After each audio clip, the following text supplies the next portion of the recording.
नमस्कार।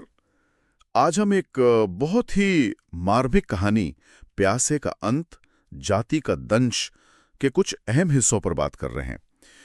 तो कल्पना कीजिए, जून की एक बहुत गर्म उमस वाली रात है। एक झोपड़ी है और उसमें बीमारी की एक अजीब सी गंध फैली हुई है। हाँ। और वहां लेटा है जुग्गा, उसका पति। उसे हैजा हो गया है। हैजा।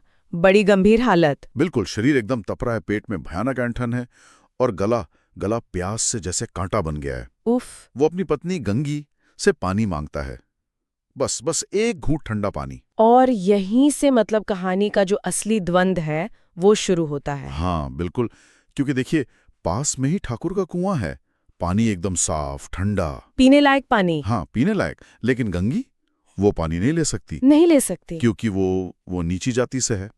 और उस कुएं को छूना भी ऊंची जाति वालों के लिए एक तरह का पाप समझा जाता था। उसे अपवित्र कर देना माना जाता था। हाँ, ये उस समय की कड़वी सच्चाई थी, सामाजिक नियम ऐसे ही थे। तो दूसरा रास्ता क्या है? चापाकल का पानी। लेकिन वो तो खारा है, बदबूदार। हाँ, और जुगा की जो हालत है हैजे में, ये पानी तो उसे और ज्यादा बीमार कर सकता है, शायद शायद मार भी दे। बिल्कुल। तो यहाँ ये समझना जरूरी है कि ये सिर्फ पानी का सवाल नहीं रह जाता है। नहीं, ये पानी एक प्रतीक बन जाता है उस सामाजिक ढांचे का, उस गहरे भेदभाव का जो उस समाज में था। सही कहा। ठाकुर के कुएं पर गंगी का कोई हक नहीं। ये बात ही अपने आप में उस व्यवस्था को दिखाती है जहां इंसान की प्यास जैसी बुनियादी जरूरत भी उसकी जाति तय करती है। हाँ, उसकी जाति तय करती। ये भयानक है। तो एक तरफ समाज का डर, नियम तोड़ने का डर, दूसरी तरफ पति की जान बचाने की छटपटाहट। चुनने को है ही क्या उसके पास, बहुत मुश्किल स्थिति है। लेकिन पति की तड़प उससे देखी नहीं जाती। गंगी हिम्मत करती है। आधी रात का वक्त है, अंधेरा है, सन्नाटा है। वो दबे पांव ठाकुर के कुएं की तरफ जाती है। सोचिए उसका डर, दिल कैसे धड़क रहा होगा। पकड़े जाने का डर, बेइज्जती का डर, शायद पिटाई का भी डर। हर छोटी सी आवाज पर रूह कांप जाती होगी। और ये डर सिर्फ पकड़े जाने का नहीं है, ये वो डर है जो सदियों से समाज ने उनके मन में बैठा दिया था। अपनी जगह में रहने का डर, अगर हद पार की तो सजा मिलेगी, उसका डर। हाँ। अंधेरा उसे छुपा तो रहा है, पर वो अंधेरा उस व्यवस्था का भी प्रतीक है ना, जहां प्यास बुझाने के लिए भी चोर बनना पड़े। बिल्कुल।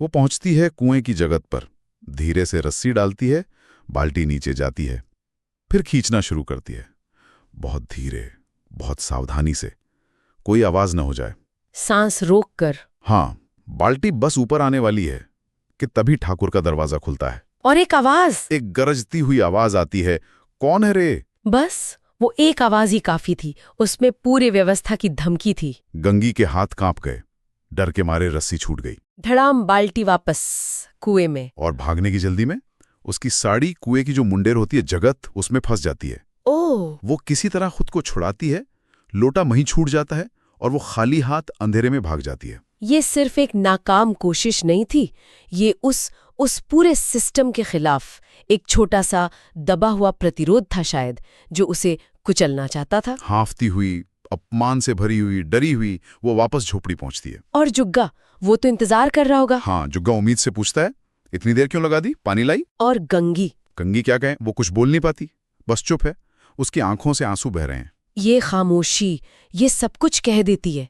सिर्फ नाकामी नहीं, बल्कि वो बेबसी, वो अपमान, कितना कुछ छुपा है इसमें। हाँ, और यही कहानी का सबसे दर्दनाक मोड़ आता है। बिल्कुल। जुग्गा सब समझ जाता है, उसे कुछ बताने की जरूरत नहीं पड़ती। वो देखता है अपनी पत्नी की हालत, उसकी आंखों में वो अपमान, वो बेबसी, और वो चुपचाप उठता है। हाँ, उठता है और वही लोटा उठाता है जिसमें वो गंदा, खारा, बदबूदार पानी रखा था, और पी लेता है। हाँ, पी लेता है, ये जानते हुए भी कि ये पानी शायद उसकी जान ले ले। ये सिर्फ प्यास बुझाना नहीं है, ये शायद उस अपमान का, उस बेबसी का एक तरह का खामोश जवाब है कि जिस समाज ने एक घूंट साफ पानी नहीं दिया, उसकी शर्तों पर जीने से बेहतर शायद ये जहरी सही।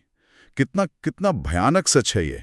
एक छोटी सी घटना, पानी की प्यास, और उसमें पूरी जाति व्यवस्था की जो क्रूरता है, वो अमानवीयता, वो सबसे मटकर आ गई है। पानी जो जीवन देता है, उसी के लिए इतना संघर्ष, इतना अपमान। और कहानी का शीर्षक भी प्यासे का अंत। क्या मतलब है इसका? क्या सिर्फ जुग्गा की प्यास का अंत? या शायद उस उम्मीद का अंत कि समाज कभी बदलेगा, कभी इंसानियत को समझेगा, ये कहानी हमें सोचने पर मजबूर करती है। देखिए, ये तो एक रात की कहानी है। हाँ, बस एक रात की। उन लाखों लोगों की रोजमर्रा की जिंदगी के बारे में सोचिए, उनके रोज के संघर्ष, पीढ़ी दर पीढ़ी जो ऐसे ही अपमान, ऐसे ही बंधनों में जीते आए हैं। सही बात है। तो यहाँ एक सवाल है जो कहानी हमारे लिए छोड़ जाती है कि जब समाज आपकी जरूरतें पूरी करने के रास्ते बंद कर दे, आपकी इंसानियत को कुचल दे, तो इंसान क्या करता है? क्या विद्रोह हमेशा ऊंची आवाज में ही होता है, या कभी-कभी जुग्गा के उस खारे पानी की घोंट जैसी खामोश चीख में भी होता है?